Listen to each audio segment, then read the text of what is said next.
দিদির কথা আমরা 2 মাস শুনবো না। দিদি আমাদের ক্ষমা করবেন। মঞ্চে দাঁড়িয়ে বললাম, অন রেকর্ড বললাম, প্রেস আছেন, রেকর্ড করছেন, অন রেকর্ড বললাম।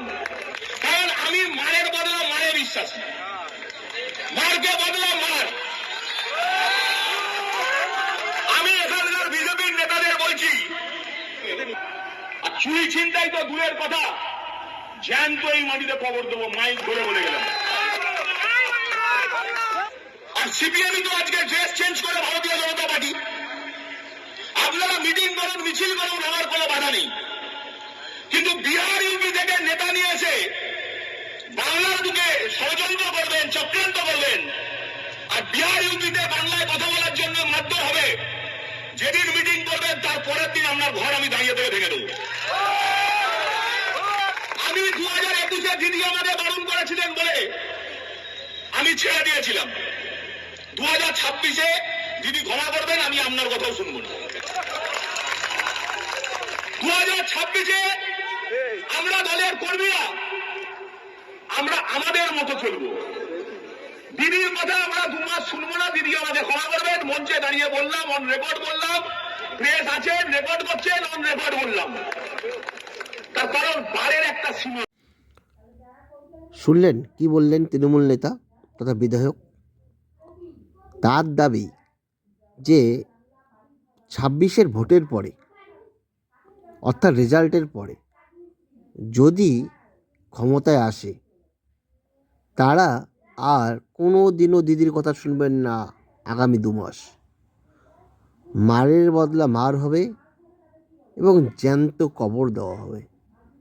এ কি, এরা জনপ্রতিনিধির বক্তব্য না আমজনতার বক্তব্য মঞ্চে দাঁড়িয়ে এইভাবে বলা যায়? দেশে কি আইন বিচার ব্যবস্থা রয়েছে? নির্বাচন সদন বা নির্বাচনী আধিকারিকরা এই বক্তব্যকে কি সমর্থন করে, বা কোনো সুষ্ঠু সমাজ বা আগামী দিনের সমাজ এই বক্তব্যগুলোকে কি গ্রহণ করবে? এই বক্তব্যের মাধ্যমে কি সমস্যার নিরসন ঘটবে? এর উত্তর কি রয়েছে? আপনারা ভাবুন, যদি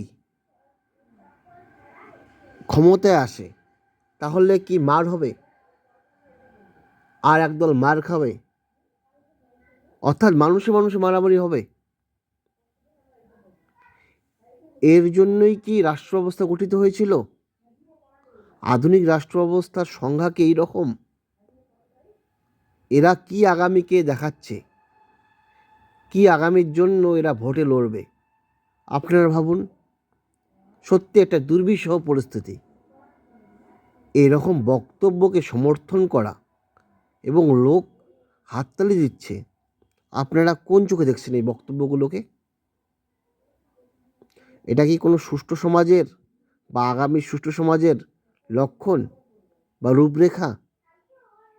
অবশ্যই ভারতবর্ষের প্রশাসন, আইন আধিকারিক এবং নির্বাচনী যে বিধিনিষেধ যারা লক্ষ্য রাখেন, তাদের এই বিষয়ে অবশ্যই দৃঢ় পদক্ষেপ নেওয়া দরকার।